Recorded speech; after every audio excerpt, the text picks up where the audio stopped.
खासमा मान्छेले चाहिँ होइन आफू जस्तो छ त्यस्तै नै अरूलाई सोचिँदो रहेछ होइन। त्यही कारणले चाहिँ अब मबाट एउटा गल्ती चाहिँ हुन पुग्यो। खासमा मलाई चाहिँ यस्तोमा पर्नु नै थिएन, तर मेरो एकदमै नजिकको दिदीले चाहिँ पोस्ट हाल्नु भएको थियो अनि मैले त्यहाँ सानो कमेन्ट छोडेको थिएँ।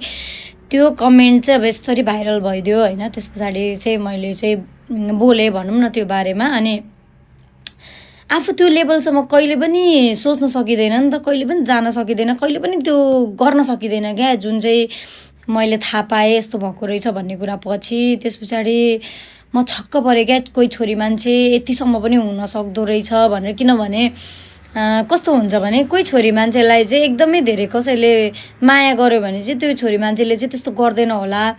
छोरी मान्छेलाई माया पायो भने केही पनि चाहिँदैन होला जस्तो मलाई लाग्थ्यो है। फेरि यो मेरो मात्र कुरा हो है, मलाई लाग्थ्यो छोरी मान्छेलाई चाहिँ माया दियो भने चाहिँ न सम्पत्ति न केही पनि एउटा केटा मान्छेबाट केही पनि चाहिँदैन, माया दियो भने पुग्छ भन्ने खालको सोचाइ चाहिँ मेरो थियो। तर म रङ रहेछु, एकदमै रङ रहेछु, त्यसको लागि मलाई माफ गरिदिनु होला। अनि मैले त्यस्तै सोचेर अनि बाँच्न पाउनुपर्छ कसैले भनेर मैले बोलिसके पछि मसँग कन्ट्याक्टमा आउनुभयो नि त धेरैजनाहरू, ल तपाईँले चाहिँ गल्ती गर्नुभयो भनेर चाहिँ। अनि त्यस पछाडि चाहिँ म छर्लङ्ग भएँ होइन। छर्लङ्ग भइसकेपछि अब कस्तो खटपटी भयो क्या मलाई चाहिँ। अब आफूले गल्ती गर्यो भने चाहिँ म जहाँ पनि झुक्नको लागि तयारै हुन्छु क्या। म त्यस्तो मलाई त्यो आफूले गल्ती गर्यो भने आफूलाई माफै गर्न सक्दिनँ क्या, मैले सरी भनिनँ भने चाहिँ होइन। अनि त्यही भएर मैले सरी भने अनि भिडियो बनाएँ। अब बुझ्ने मान्छेले, मलाई चिन्ने मान्छेले बुझि नै हाल्नु भएको छ र नबुझ्ने मान्छेहरूले चाहिँ अब बुझाउन सकिँदैन।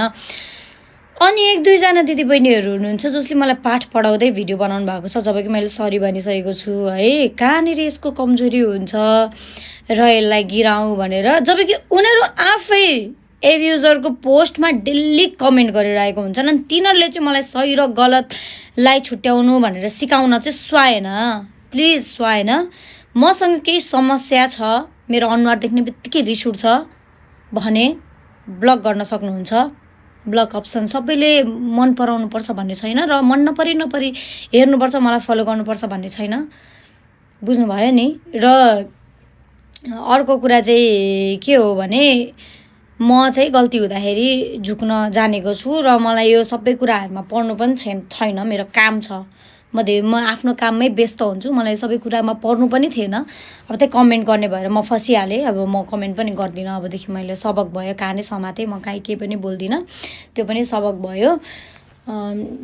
केसम्म हुँदो रहेछ भन्ने कुरा त मैले बुझेँ। अनि अर्को कुरा चाहिँ गाली खाएर चाहिँ मैले करेक्सन गरेको होइन। मलाई गालीले कहिले पनि केही पनि फरक पर्दैन।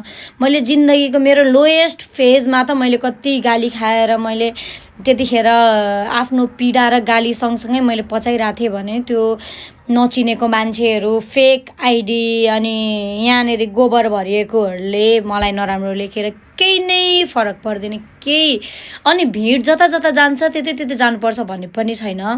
त्यही भएर कतिजनाको एक्सपेक्टेसन चाहिँ अब त्यतिखेर मैले गर्दा चित्त दुख्यो होला। म चाहिँ कस्तो हो भने जता भिड गयो त्यतै जाने मान्छे होइन। तर मलाई लागेको कुरा चाहिँ मैले बोलिहालेँ, तर यो कुरामा चाहिँ म रङ, साँच्चीकै नै 100% नै रङ थिएँ। त्यसको लागि चाहिँ मैले सरी भनिसकेँ। अब यति भनिसकेपछि बाठी भएर मेरो बारेमा भिडियो पेत्र गरेर बनाएर भ्युज चाहिँ थुपार्ने काम नगर्नु होला है। मेरो नाम लिएर थुपारेको भ्युज भनेको मेरै भ्युज हो। Okay, by.